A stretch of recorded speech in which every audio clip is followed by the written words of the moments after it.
What is logical operator and how logical operator works? Well, let's learn about logical operator. If you watch my videos, this is how I teach Python programming, or I said programming concept. First of all, I'm going to teach you all the concept in a board, and then I'm going to show you the practical aspect in a screen, or you can go back on your own and implement the practical aspects. So I'm just going to tell you the concept here, then you go back on your computer and implement the code by yourself when you understand it from the board. So let's learn about logical operator. Maybe you heard it from before, but what is logical operator? In programming, when you come to using if statement, we call it flow control.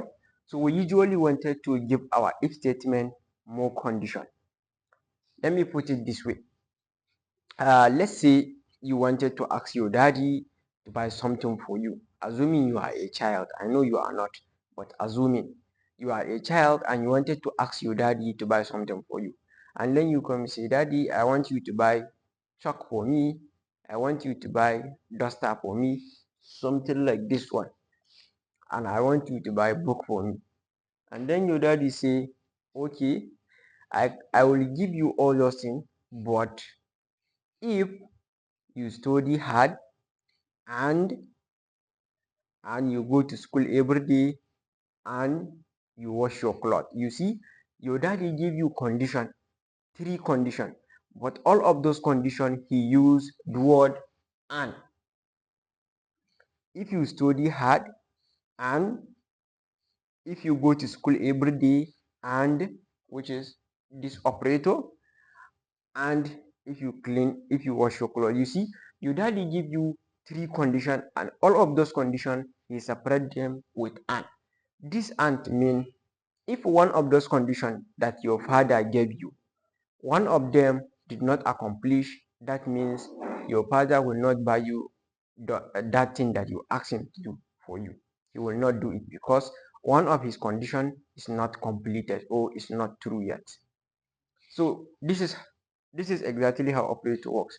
So in programming terms, for example, if I have one and one, then one and one, one means true, zero means false. So one and one is equal to one. If I have one and one, then my answer is going to be one. So if I said if a equals to 2 and b equals to 6, then the condition, if all of those operands is true, then my condition is going to be true. So it's exactly the same thing with this. One and one is one. But what if I have one and 0? 1 and 0 is going to be 0. Like I told you, one of the condition is not true, so all of the condition is going to be false. So this is how logical operator works. We have three operators: and, or, and not. So this is how and works. And only give you true if both of the operands are true, and then it's going to be true. And also and is not going to give you true if one of those operand is not true, then it's going to give you false. Both of the operands must be true, both sides must be true, and then he's going to give you true. So what about o? Let's go this way, like the example I gave you previously, asking your father to buy something for you and he gave you condition.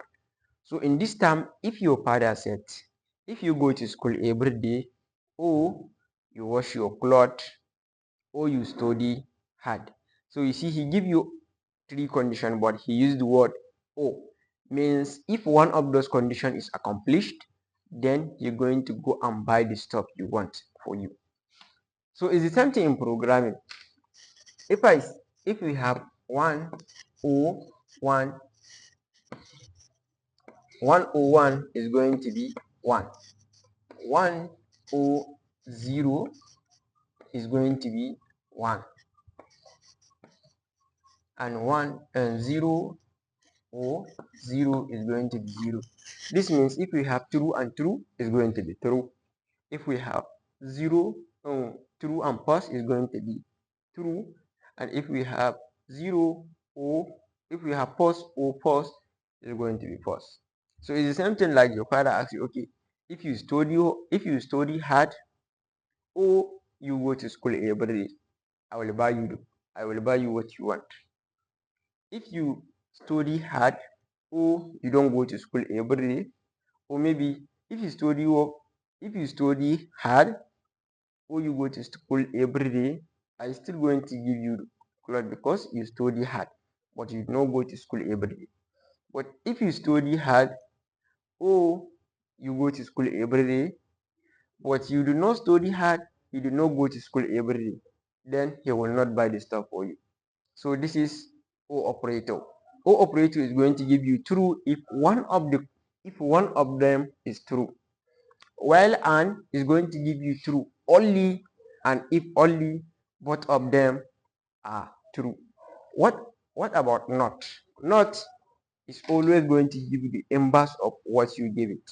Like if I said not 1, then it means 0.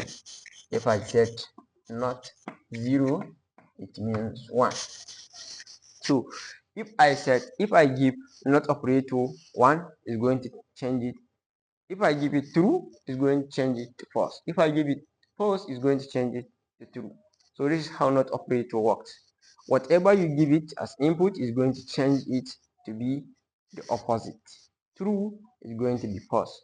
False is going to be true.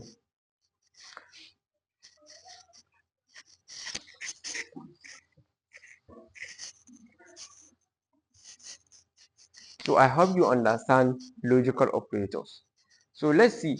If I set A equals to 2, B equals to 3, then I set A is equivalent to B or B is greater than A. So what do you think am I going to get the answer? The answer, is it going to be true or false? This one is going to give us false because A is not equal to B. See, A is 2 and B is 3. So A is not equivalent to B. Then this one is going to be false. Let's leave it as 0 and 0 or B is greater than A. Yes, B is 3 and 3 is greater than A, which is 2. Yes, it's going to be 1. Then our final answer is going to be 1, which is true. So if you put this in a condition, for example, you say if, maybe in your program you say if these two condition, if A equal to B or B greater than A, then do something. So it's going to do it because one of the condition is true. This is for O operator. So I want you to do the rest by yourself. Change it to put an operator and guess what is going to be the output. And then for not operator, he will not put it at the middle. You only put it something around here, set not. So whatever we get as the output of this, then we said not operator, then it's going to change. So here we have 1. By putting this not is going to be 0, which is false. So this is about logical operator. If you have any question, you can ask in the comment section below. And let's go back to your computer and do the practical aspect. See you in our next video. Follow me in our next video. I'm going to explain the concept of membership operator and uh, an identity operator. So let's go together anyway.